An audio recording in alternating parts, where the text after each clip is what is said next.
Do y'all remember 1995? I was alive in 1995. I don't remember much about it. But 1995 in movies was kind of how would I word this? Like an internet paranoia time period for certain movies, or at least sci-fi. You had movies like The Net. You had movies like Virtuosity. What was it, Johnny Pneumatic or something? You had all these kind of sci-fi movies with computers, including a movie called Hackers. And this is what we're going to talk about today from 88 Films.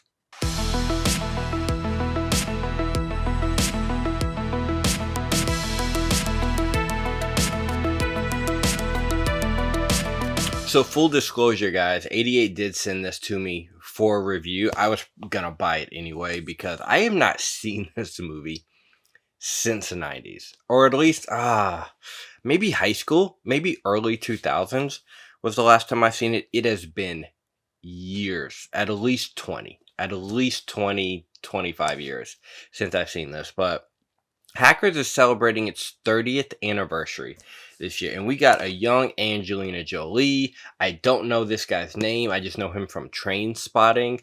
You got Matthew Lillard in it, which is pre-Scream, which is kind of cool because this came out in 95. Scream, I think, came out in 96. So to see him jump from like this kind of weird character in here to Scream, the role he played in Scream was really cool. And then you got what's his name? I don't know his name, but the gay dude from Con Air, the flamboyant Hispanic dude, is in this movie. I cannot tell if he's gay in this movie or not. It's one of these 90s movies that it's just you got to go along for the ride for the 90s. I don't even want to call this a futuristic movie. It's not a futuristic movie in the normal sense of like futuristic. It's kind of I don't want to call it a time capsule, but it kind of is because this is probably one of the most 90s movies you will ever see. It is so 90s. But before we get into the actual like review of the 4K, let's get into the packaging because 88 never disappoints on packaging. This artwork sold me. Like most things that they put out, it's really the artwork. I do know Shout put this out on 4K like a year or so ago. This might be the same transfer. I'm not sure, but Shout doesn't really come with cool packaging. I don't even know if it came with a slipcover, to be honest. But we got this nice, rigid hard box, or as we like to call them, chunky boxes, with reversible artwork on the inside. Ooh, I don't even know if Shout's had that. Shout might have had that artwork. I'm not sure. But I love this back artwork. And I don't know if you can really see it on camera, but it's kind of got this like holographic singe to it. It's not over the whole thing. It's just over the lettering, like here, in here. Really dope artwork. You get art cards, you get a double-sided poster. I think the biggest thing that I wish they would have done just to level up the packaging was they should have given us a yellow floppy disk, even if it was like a coaster or like a sticker or something. I think that would have been really cool because the yellow floppy disk in this plays a pretty big role in this, which is crazy when you think about it. So the big thing with this movie is floppy disks. And I don't know if most of y'all who probably watch this channel are old enough to remember the floppy disk, but bro, you can't even put like a picture you take on an iPhone on a floppy disk. Like maybe like it's like less than 2 megabytes or something in storage. It's insane how little storage, but you can still buy. And I thought about doing this just for nostalgic reasons and for collectors for my computer desk. You can still buy floppy disks online. I swear to God, that still work. I mean, you can't really save anything on it, but like maybe one Word document or something. But I think it's really cool. And they got the little like things you can use. So for all you retro boys, let's make floppy disks a thing again. Because floppy disks were cool as shit, especially in this movie. But I will admit, so when I saw this growing up, I never found Angelina Jolie hot in this movie. The short hair, the whole thing, it never really did anything for me as a kid. Watching it as an adult, I'm like, oh damn, she looks like a sexy little elf in this with her short little haircut. Her lips, it's very Angelina Jolie. She still got the iconic lips and everything. She's sexy in this, but when I was growing up as a kid, I didn't really see it as sexy. Tomb Raider, when I was growing up, was sexy Angelina Jolie. I'll just show you the double-sided poster real fast. This one's probably going to get hung up just because the artwork on it is really dope. The art cards are kind of, typical art cards. Nothing on the back. I wish... I'm still fighting for the floppy disk. I wish they would have given us that prop. What's also on here that I found very interesting, I think it's an old, archival behind the scenes, but there's, a documentary on here. I think it's a documentary. It's called The Keyboard Cowboys, A Look Back at Hackers, I think it's from 2015. It's only, 10 years old. And it's got, interviews with, Matthew Lillard, the director, I think the writer, a bunch of the hacking consultants, which is really cool. And one thing I really love about this movie that I forgot about was the lingo of the 90s. All these super tech talk that you believe them when they go through it. And the one thing that I really found fascinating about this, which I totally forgot, because like I said, it's been 25 years since I've seen Hackers, so it was kind of like rewatching it for the first time all over again, because I completely forgot about it. And I'll be honest, I always got Hackers and Slackers confused growing up. I always thought Hackers was the Richard Linklater movie, but that's not here or there. But they do this really fascinating thing in the movie where they're Angelina Jolie and the main guy from Trainspotting have to out hack each other for a game. It's a bet, if she wins, he's got to be her slave. If he wins, she's got to go on a date with him in a dress. And everything they do, they can basically do in their house, in a basement, in a wherever. They can do it from their house. But the director decides to shoot it all over New York City. You got them at the top of the Empire State Building. Maybe I'm not from New York, so I don't know if it's the Empire State or the Chrysler Building. I think it's the Empire State Building. They're on top of there. They're in Chinatown. They're in all these different cool locations. And one of the coolest shots in cinema to me ever. I was like, whoa, I forgot how dope this shot was. When they're in a phone booth at the end. They're doing their big hack at the end. And they're each in these phone booths. Y'all remember phone booths? I wish we would bring back phone booths. Phone booths are the most cinematic thing in movies. I swear, they are shot so cool. But the way they had this one scene where the phone booth is spinning and the world is spinning around them, and the camera's I want to say the camera's doing a 360 around them, but it looks like the phone booth is just spinning 360. It is so creative, and a lot of the shot choices in this are very dope. It's you watch movies from 1995. I want to call this an indie movie. It's not. This was a theatrical movie, but I don't know the story behind this, but I feel like this is a movie that bombed in the box office and got rediscovered later. This is a cult movie. I would assume that, because I don't remember this movie bombing. I saw this on HBO or something growing up as a kid. One time, to be honest. But you start to realize they just don't make movies like this anymore. The opening scene with the whole shutter speed being off and everything is really creative. And there's a lot of creative shot decisions. The when old dude is landing in New York for the first time, and we have this overhead shot of New York and all the skylines, and in his brain it turns into a computer circuit board. We've seen that before. But they did it very well in this.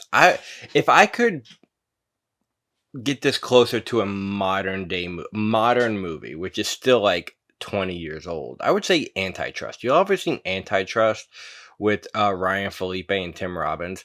It's pretty close to that in a way. I would say if you liked that, give this a chance if you've never seen Hackers, or if you're just into like 90s teen movies, because it's very much, I love the music in it. I love the love story in it. I wish the love story was a little bit more prominent in it, because the music selection they used is very, very good.